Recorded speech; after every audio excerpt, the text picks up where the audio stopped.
Hello दोस्तों, आज हम हिंदी साहित्य के जो इम्पोर्टेंट फैक्ट हैं, सिर्फ उन्हें ही कवर करेंगे। हिंदी साहित्य की दीर्घकालीन गाथा को सूत्रबद्ध रूप से स्पष्ट करने का श्रेय गारसा दत्तासी को जाता है। हमारा नेक्स्ट पॉइंट है, गारसा दत्तासी के ग्रंथ का नाम इस्तवार दा लिटरेतुर एंदुई ए हिंदुस्तान है। इस्तवार दा लिटरेतुर एंदुई ए हिंदुस्तान फ्रेंच भाषा में लिखा गया था। किस भाषा में लिखा गया था? फ्रेंच भाषा में। तज़किरा ए शुअरा ई हिंदी, अंग्रेजी में उर्दू कवियों का इतिहास और उर्दू में हिंदी शायरी का तज़किरा कहा जाता है। The modern vernacular literature of Hindustan को हिंदी साहित्य इतिहास का नींव का पत्थर माना जाता है। हिंदी साहित्य के नींव का पत्थर किसे माना जाता है? The modern vernacular literature of Hindustan को। शिव सिंह सेंगर हिंदी कवियों का प्रथम वृत्त संग्रहकार माने जाते हैं। हिंदी कवियों के प्रथम वृत्त संग्रहकार कौन माने जाते हैं? शिव सिंह सेंगर। हिंदी साहित्य इतिहास लेखन में सबसे पहले काल विभाजन प्रवृत्ति निरूपण और मूल्यांकन डॉक्टर जॉर्ज ग्रियर्सन ने किया था। The modern vernacular literature of Hindustan का प्रकाशन एशियास्टिक सोसाइटी ऑफ बंगाल की पत्रिका के विशेषांक जो 1888 ईस्वी में प्रकाशित हुई थी उसमें किया गया था। The modern vernacular literature of Hindustan का प्रकाशन किस पत्रिका में हुआ था? बंगाल की पत्रिका में। The modern vernacular literature of Hindustan को प्रथम साहित्य साहित्य इतिहास इतिहास ग्रंथ डॉक्टर किशोरीलाल गुप्त ने माना है। किसने माना है? डॉक्टर किशोरीलाल गुप्त ने। शिव सिंह सरोज को हिंदी साहित्य के इतिहास का प्रस्थान बिंदु कहा जाता है। डॉक्टर ग्रियर्सन ने अपने साहित्य इतिहास ग्रंथ लेखन में सर्वाधिक सहायता किससे ली है? शिव सिंह सरोज से।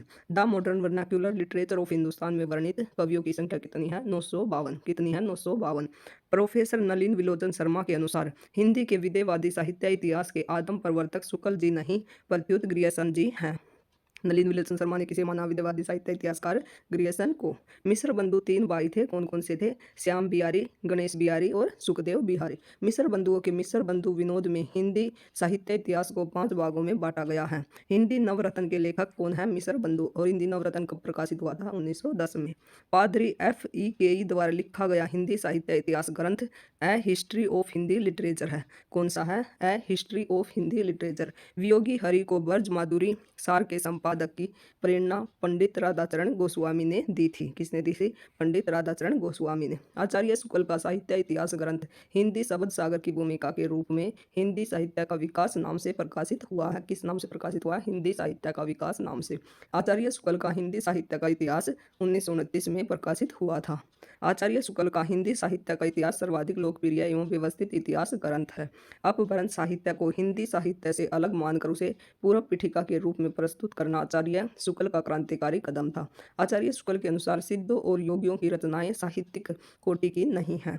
हिंदी साहित्य का आलोचनात्मक इतिहास डॉक्टर राम कुमार वर्मा का अधूरा माना जाता है। किसका अधूरा माना जाता है? डॉक्टर राम कुमार वर्मा का। हिंदी साहित्य के इतिहास को आलोचनात्मक ढंग से समझाने का श्रेय पद्मलाल पुन्नालाल बख्शी को है। किसको है? पद्मलाल पुन्नालाल बख्शी को। हिंदी का मुसलमान कवि पुस्तक के लेखक गंगा प्रसाद सिंह हैं। मुसलमान कवि पुस्तक के लेखक कौन है? गंगा प्रसाद सिंह। हिंदी पुस्तक साहित्य को आधुनिक साहित्य संपत्ति का बीजक कहा जाता है और ये किसने कहा है? माता प्रसाद गुप्त ने। डॉक्टर राम स्वरूप चतुर्वेदी ने अपने साहित्य ग्रंथ में हिंदी साहित्य और संवेदना के विकास में साहित्य के साथ साथ संवेदनाओं में भी रेखांकित किया है। हिंदी साहित्य के इतिहास में काल विभाजन का सर्वप्रथम प्रयास डॉक्टर ग्रियर्सन ने किया है। किसने किया है? डॉक्टर ग्रियर्सन ने। ग्रियर्सन ने हिंदी साहित्य का आरंभ 8वीं सदी से माना है। The modern vernacular literature of Hindustan के 12वें अध्याय में काल विभाजन का वर्णन है। मिश्र बंधुओं हिंदी साहित्य के आदिकाल को आरंभिक काल नाम दिया है। हिंदी साहित्य इतिहास ग्रंथ में काल विभाजन के लिए 4 पद्धतियां हैं।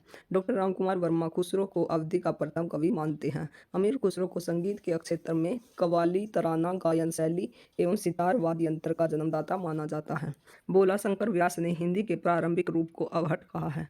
हजारी प्रसाद द्विवेदी और रामविलास शर्मा अपभ्रंश को हिंदी से पृथक मानते हैं। चंद्रधर शर्मा गुलेरी अपभ्रंश को पुरानी हिंदी मानते हैं। पुरानी हिंदी किसने माना है? चंद्रधर शर्मा गुलेरी ने। आचार्य शुक्ल साहित्यिक अपभ्रंश को पुरानी हिंदी मानते हैं। देखिए, चंद्रधर शर्मा गुलेरी अपभ्रंश को पुरानी हिंदी मानते हैं और आचार्य रामचंद्र शुक्ल साहित्यिक अपभ्रंश को पुरानी हिंदी मानते हैं। हजारी प्रसाद द्विवेदी ने लिखा है कि दोहा और दुहा अपभ्रंश का छंद है। हिंदी में सर्वप्रथम चौपाई और दोहा पद्धति का प्रयोग बौद्ध सिद्ध सरप्पा की रचनाओं में मिलता है। डिंगल का सर्वप्रथम प्रयोग जोधपुर के कवि राजा बाकीदास की कुकवि बत्तीसी में हुआ था। किस में हुआ था? जोधपुर के कवि राजा बाकीदास की कुकवि बत्तीसी में। चंद्रबरदाई का प्रिय छंद छप्या माना जाता है। पृथ्वीराज रासो को आदिकाल में छंदों का जायबगर कहा जाता है। अमीर खुसरो कृत नुहू सिपर में भारतीय बोलियों के संबंध में विस्तृत वर्णन है। संगीत के क्षेत्र में अमीर खुसरो ने आवाज़ ए खुसरवी नामक ग्रंथ की रचना की। अमीर खुसरो ने किसकी ग्रंथ की रचना की? आवाज़ ए खुसरवी। जॉर्ज ग्रियर्सन, नागेंद्र नाथ गुप्त, जनार्दन मिश्र आदि विद्वानों ने विद्यापति को रहस्यवादी कवि माना है। भक्ति उदय विभिन्न विद्वानों की दृष्टि से देख लेते हैं कि तथ्य। ईसाइयत की देन किसने कहा है? जॉर्ज ग्रियर्सन ने। ईसाइयत की देन किसने कहा है? जॉर्ज ग्रियर्सन ने। अरबों की देन किसने कहा है? ताराचंद ने। इस्लामी आक्रमण की प्रक्रिया किसने कहा है? रामचंद्र शुक्ल ने। भारतीय चिंतन धारा का स्वाभाविक विकास हजारी प्रसाद द्विवेदी। भक्ति काव्य प्राज्ञ की सती का पूरक गुलाब राय। भक्ति आंदोलन एक जातीय और जनवादी आंदोलन है, रामविलास शर्मा। भक्ति साहित्य का उद्गम क्षेत्र द्रविड़ उपजी लाए रामानंद। ये दोबारा देख लेते हैं एक बार। ईसाइयत की देन जॉर्ज ग्रियर्सन, अरबों की देन ताराचंद, इस्लामी आक्रमण की प्रतिक्रिया रामचंद्र शुक्ल, भारतीय चिंतन धारा का स्वाभाविक विकास हजारी प्रसाद द्विवेदी, भक्ति काव्य प्राज्ञ की सती का पूरक गुलाब राय, भक्ति आंदोलन एक जातीय और जनवादी आंदोलन है, रामविलास शर्मा, भक्ति साहित्य का उद्गम क्षेत्र द्रविड़ उपजी लाए रामानंद। भक्ति को उत्तर में लाने का श्रेय है आचार्य रामानंद। बाह्य आक्रमण की प्रतिक्रिया का परिणाम रामकुमार वर्मा। भक्ति आंदोलन के कर्णधार दक्षिण भारत में 12 अलवार संत, इनमें आंडाल नाम की एक भक्तिन भी थी। जो अलवार संत थे इनमें आंडाल नाम की एक भक्तिन भी थी। जॉर्ज ग्रियर्सन ने भक्ति काल को हिंदी का सवर्ण काल कहा है। डॉक्टर श्याम सुंदर दास ने भी भक्ति काल को सवर्ण युग कहा है। हजारी प्रसाद द्विवेदी ने भक्ति आंदोलन को लोक जागरण की संज्ञा दी है। वैष्णव भक्तों ने राम को विष्णु का अवतार मानकर पूजना प्रारंभ किया, तब राम वैष्णव भक्ति के केंद्र थे। दक्षिण में वैष्णव भक्त अलवार कहे जाते थे तो शैव भगत नयनार कहे जाते थे। इनकी संख्या कितनी थी? 63। उन 12 अलवार भक्तों में 5वें अलवार भगत नमालवार थे। 5वें भगत कौन थे? नमालवार, जिन्हें राम का अवतार कहा जाता है। इनकी सशस्त्र गीति नाम से एक रचना मिलती है। 5वें अलवार जिन्हें राम का अवतार कहा जाता है उनका क्या नाम था? नमालवार। 7वें अलवार संत केरल के राज कुलशेखर हुए, जिनकी राम भक्ति अत्यंत लोकप्रिय है। सूफी काव्य महत्वपूर्ण तथ्य। गणपति चंद्रगुप्त ने जो पहली रचना मानी है वो किसे मानी है? असाहित्य कर को। गणपति चंद्रगुप्त ने पहली रचना किसे माना है? सूफियों की असाहित्य कर। हंसावली को सूफी काव्य की पहली रचना माना है। असाहित्य कर की हंसावली को सूफी काव्य की पहली रचना माना है। रामकुमार वर्मा ने मुल्ला दाऊद की चंदायन को सूफी काव्य की पहली रचना माना है। गणपति चंद्रगुप्त ने किसको माना है? असाहित्य कर की हंसावली को। रामकुमार वर्मा ने मुल्ला दाऊद की चंदायन को, हजारी प्रसाद द्विवेदी ने ईश्वर दास की सत्यावती को जो 1501 ईस्वी में प्रकाशित हुई थी।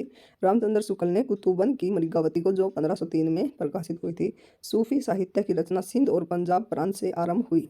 सिंध के सूफी कवियों ने सिंध और पंजाब पर मुसलमानों के आक्रमण के बाद विभिन्न रागों एवं पदों के माध्यम से अपने धार्मिक उद्गार व्यक्त किए। आचार्य शुक्ल ने नूर मोहम्मद प्रीत इंद्रावती रचना को सूफी आख्यान परंपरा की समाप्ति कहा है।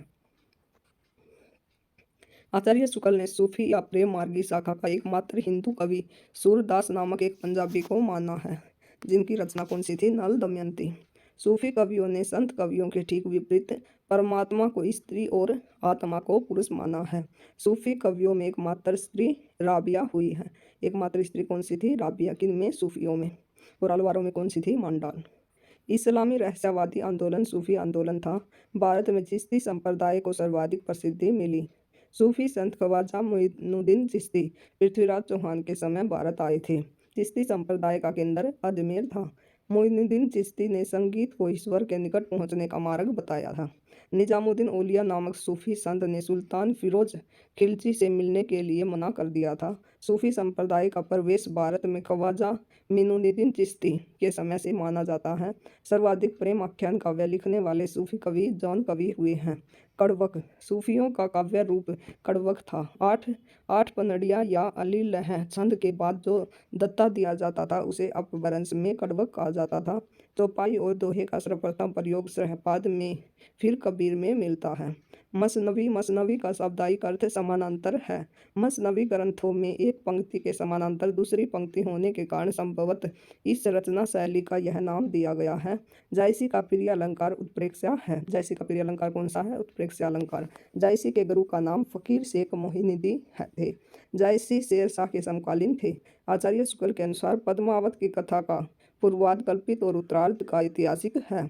आचार्य शुक्ल ने लिखा है कि कबीर ने केवल बिन प्रतीत होती हुई परोक्ष सत्ता की एकता का आभास दिया था। प्रत्यक्ष जीवन की एकता का दृश्य सामने रखने की आवश्यकता बनी थी।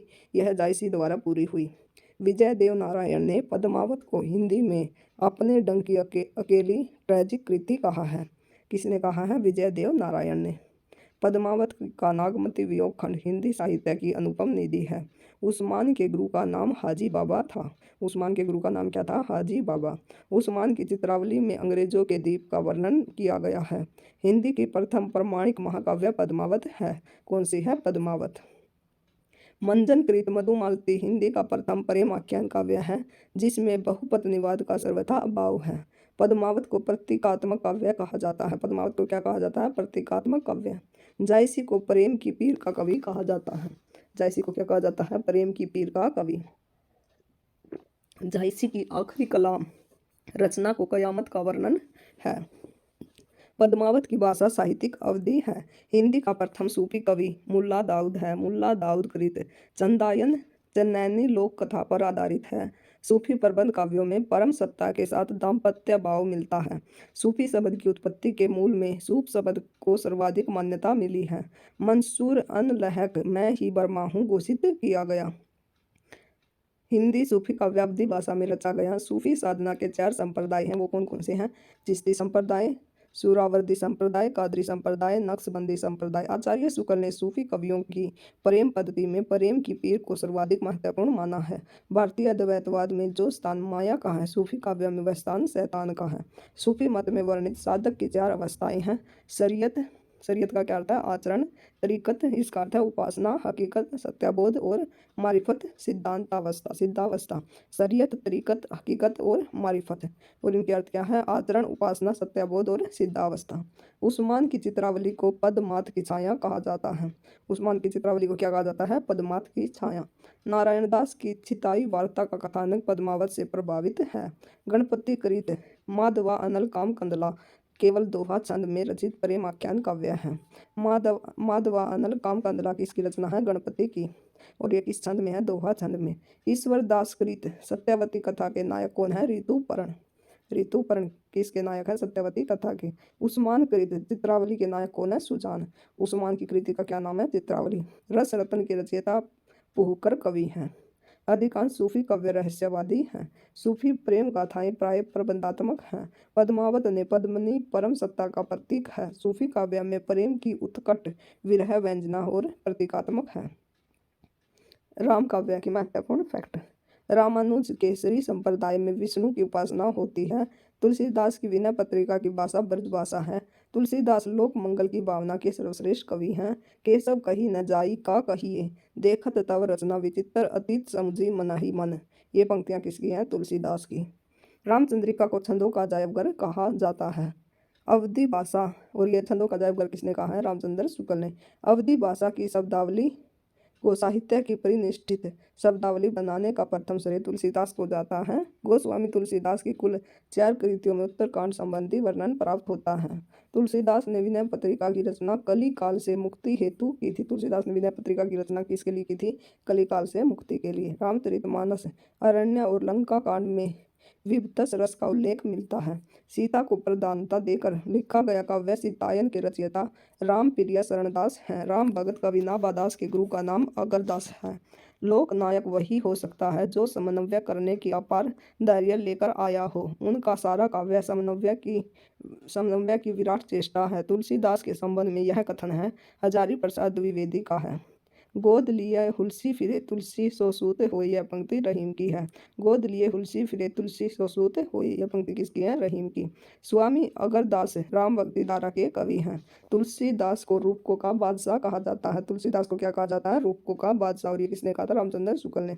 रामानंद ने राम अर्चन पद्धति में अपनी पूरी गुरु परंपरा का उल्लेख किया है। नाभादास की अष्टयाम में राम की दिनचर्या का उल्लेख मिलता है। भगतमाल की भाषा ब्रज है। तुलसीदास ने हनुमान बाहु की रचना शारीरिक पीड़ा से मुक्ति हेतु की थी। तुलसीदास वशिष्ठ अद्वैतवाद के भगत कवि हैं। किसके हैं? वशिष्ठ अद्वैतवाद के। रामचरितमानस में राम सीता संवाद का संबंध नहीं है। तुलसीदास अवधि और ब्रज दोनों में रचना करने वाले कवि हैं। रामचरितमानस की रचना शैली दोहा चौपाई शैली में है। अंगद पैच के रचनाकार कौन है? ईश्वर दास। तुलसीदास की राम आज्ञा प्रश्नावली का संबंध ज्योतिष से है। तुलसीदास की वैराग्य संदीपनी में संत महत्व के लक्ष्य वर्णित हैं। कबीर कानी राखी नहीं, कबीर कानी राखी नहीं, वर्ण आश्रम आश्रम पट दर्शनी। ये किसी के हैं? नाभादास ने कहे थे। कबीर कानी राखी नहीं, वर्णाश्रम शरम सट दर्शनी। इसके कथन है नाभादास के। तुलसीदास की अंतिम रचना हनुमान बाहुक है। रामानंद को उत्तर भारत में भक्ति का प्रसार करने का श्रेय है। तुलसी की भक्ति का स्वरूप दास्य भाव है। राम और सीता के विवाह के अवसर पर केशव दास ने मिथिला की स्त्रियों से गारी गीत गुआए थे। किसने गुआए थे? केशव दास ने। कौन से गीत? गारी गीत, राम सीता के विवाह पर। तुलसीदास को जातीय कवि कहा जाता है। रहीम करीत मदन अष्टक की भाषा खड़ी बोली है। तुलसीदास ने संस्कृत को छोड़कर भी संस्कृत की शास्त्रीय परंपरा का निर्वहन किया। तुलसीदास ने रामचरितमानस के उत्तरकांड में कलयुग का वर्णन किया है। आचार्य शुक्ल ने तुलसीदास के ग्रंथों की संख्या 12 मानी है। तुलसीदास के ग्रंथों की संख्या कितनी मानी है? 12। प्राणचंद्र चौहान का संबंध राम भक्ति शाखा से है। अयोध्या कांड के प्रथम श्लोक में शंकर की स्तुति की गई है। अयोध्या कांड में किसकी स्तुति की गई है? प्रथम श्लोक में शंकर की। चित्रकूट निवास रामचरितमानस के अयोध्या कांड का हिस्सा है। राम राज्याभिषेक की तैयारी रामचरितमानस के अयोध्या कांड से संबंधित है। कोटकोप राम की पादुका के अवतार माने जाते हैं। वाल्मीकि रामायण का भाषा अनुवाद विष्णुदास ने किया। भगतमाल के टीकाकार प्रियादास हैं। भगतमाल के टीकाकार कौन है? प्रियादास। राम काव्य की प्रमुख भाषा अवधी है। तुलसी चरित के रचनाकार रघुवर दास हैं। तुलसी चरित के रचनाकार कौन है? रघुवर दास। तुलसीदास को बुद्ध देव के बाद सबसे बड़ा लोकनायक ग्रियर्सन ने कहा है। किसने कहा है? ग्रियर्सन ने। तुलसीदास को अलौकिक घटनाओं का चित्रण गोसाई चरित में हुआ है। तुलसीदास 16वीं शताब्दी में विद्यमान थे। विनय पत्रिका में आत्म निवेदन 21 रागों में हुआ। विनय पत्रिका में आत्म निवेदन कितने रागों में हुआ है? 21 रागों में। विनय पत्रिका का अन्य नाम विनयावली है। किष्किंधा कांड में उत्तरकांड तक की रचना तुलसीदास ने काशी में की। तुलसीदास ने रामचरितमानस की रचना 1574 ईस्वी में आरंभ की थी। कब आरंभ की थी? 1574 ईस्वी। रामचरितमानस अवधी भाषा का सर्वाधिक लोकप्रिय महाकाव्य है। तुलसीदास ने मीन की शनिचरी का वर्णन कवितावली में किया है। किस में किया है? मीन की शनिचरी का वर्णन कवितावली में। कवितावली को कवित रामायण भी कहा जाता है। आध्यात्मिक जीवन विनय पत्रिका का विषय है। तुलसीदास की पार्वती मंगल खंड काव्य कुमार संभव से प्रभावित है। पार्वती मंगल किससे प्रभावित है? कुमार संभव से। तुलसीदास द्वारा रचित वैराग्य संदीपनी ग्रंथ दार्शनिक माना जाता है। केशव कृत रामचंद्रिका का आधार वाल्मीकि रामायण है। आचार्य शुक्ल ने तुलसी को हिंदी का सर्वश्रेष्ठ कवि घोषित किया है। अकबर के समकालीन होते हुए भी तुलसीदास का उल्लेख आईने कबरी में नहीं है। किसका उल्लेख आईने कबरी में नहीं है? तुलसीदास का। तुलसीदास किसके समकालीन थे? अकबर के। पार्वती मंगल और जानकी मंगल तुलसीदास के 2 खंड काव्य हैं। कौन कौन से 2 खंड काव्य? पार्वती मंगल और जानकी मंगल। रामचंद्रिका की भाषा ब्रज भाषा है। केशव दास को रामचंद्र शुक्ल ने कठिन काव्य का प्रेत कहा है। कठिन काव्य का प्रेत किसे कहा? रामचंद्र शुक्ल ने केशव दास को। संत काव्य के स्मरणीय तथ्य। निर्गुण ज्ञानाश्री शाखा का नामकरण किसने किया? आचार्य रामचंद्र शुक्ल ने। निर्गुण भक्ति साहित्य का नामकरण डॉक्टर हजारी प्रसाद द्विवेदी। संत परंपरा का नामकरण रामकुमार वर्मा। साखी शब्द का अर्थ साक्षी है। शब्द का अर्थ शब्द और रैमनी का अर्थ है रामायण। कबीर की भाषा को संदुकड़ी किसने कहा? रामचंद्र शुक्ल ने। कबीर की भाषा को पंचमेल खिचड़ी कहा? श्याम सुंदर दास ने। उलट भाषी शैली संत दास भाषा हरप्रसाद शास्त्री। संत काव्य में सुंदरदास को छोड़कर सभी संत कामगर थे। जैसे कबीर जुलाहा था, नामदेव दर्जी, रैदास चमार। संत कवियों में सबसे पढ़े लिखे सुंदरदास थे। मीराबाई का नाम आदर एवं प्रेम पूर्वक लेने वाले संत रैदास हैं। अंडामर सहज शैली निरीह आत्म समर्पण एवं अनायास से हृदय को प्रभावित करने वाले संत रैदास हैं। आडंबर और सहज शैली निरीह आत्म समर्पण एवं अनायास से हृदय को प्रभावित करने वाले संत कौन थे? रैदास। दादू की वाणियों का संपादन सर्वप्रथम संत दास और जगन्नाथ ने हरडे वाणी नाम से किया है। दादू की वाणियों का संकलन सबसे पहले किसने किया है? संत दास और जगन्नाथ ने। किस नाम से? हरडे वाणी। बाद में रज्जब ने दादू की वाणियों का संपादन किस नाम से किया? रज्जब ने अंगवधु नाम से। हरिदास निरंजनी की रचनाओं का संपादन हरिपुरुष जी ने किया। रज्जब जगन्नाथ जी और सुंदरदास ने गुरु दादू दयाल की वाणी का संकलन किया था। दादू के शिष्य सर्वाधिक शास्त्रीय ज्ञान संपन्न शिष्य कौन थे? सुंदरदास। साधक वही हो सकता है जो वीर हो, सिर उतार कर रख सके, किसने कही? दादू ने। किस गुरु के शिष्यों का एक दल लड़ाकू ही रह गया? दादू। पाक पतन में रहने वाले एक शेख इब्राहिम एवं फरीद सानी कहलाने वाले कौन थे? शेख फरीद। आदि ग्रंथ के अंतर्गत पहला प्रकरण में वाणियां संकलित हैं, इसकी? नामदेव की। सिख धर्म के प्रवर्तक कौन है? नानक। नानक का जन्म कब हुआ था? 1469 से 1538। गुरु नानक की रचनाओं के संकलनकर्ता, गुरुमुखी लिपि के संकलनकर्ता गुरु अंगद हैं। लंगर द्वारा अतिथि सत्कार की प्रथा एवं अच्छे कवि गुरु अंगद हैं। कांता भाव से भजन करने वाले सिख संत चौथे गुरु रामदास हैं। आदि ग्रंथ का संपादन एवं संकलन 5वें गुरु अर्जन देव ने किया। अंगद द्वारा प्रचारित गुरुमुखी लिपि में आदि ग्रंथ का लेखन गुरु अर्जन देव द्वारा किया गया। पंजाबीपन से मुक्त भाषा ब्रज भाषा के निकट भाषा 9वें गुरु तेग बहादुर की थी। सिख गुरुओं में सुकवि एवं अच्छे कवियों के आश्रयदाता 10वें एवं अंतिम गुरु गुरु गोविंद सिंह हैं। सिख गुरुओं में सबसे अधिक प्रेमार्जित एवं प्रभावमयी भाषा किसकी थी? गुरु गोविंद सिंह की। संत काव्य के महत्वपूर्ण तथ्य। संत साधना का साहित्यिक रूप पंढरपुर से प्रारंभ हुआ। कबीर के गुरु का नाम रामानंद था। निर्गुण संतों की काव्य सर्जना सर्वाधिक नाथों की रचनाओं पर आधारित है। अंगवधु दादू दयाल की रचना है। कबीर सिकंदर लोधी के समकालीन थे। कबीरदास की मृत्यु मगहर में हुई। संत काव्य नाम रामकुमार वर्मा ने दिया। निर्गुण भक्ति नाम हजारी प्रसाद द्विवेदी ने दिया। ज्ञानाश्रयी शाखा नाम रामचंद्र शुक्ल ने दिया। सबंगी रचना रज्जब की है। मुसलमान अनुयायी कबीर को शेख तकी का शिष्य मानते हैं। चंडी चरित्र गुरु गोविंद सिंह की रचना है। ज्ञान बोध के रचनाकार लूकदास हैं। ज्ञान आश्रय निर्गुण काव्य का दार्शनिक आधार अद्वैतवाद है। हरडे वाणी एवं अंगवधु दादू दयाल की वाणी का संकलन है। कबीर की मृत्यु मगहर में हुई। सिकंदर लोधी ने शेख तकी के कहने पर कबीर को जंजीर से बांधकर गंगा में डुबोया था। कृष्ण काव्यधारा के महत्वपूर्ण तथ्य।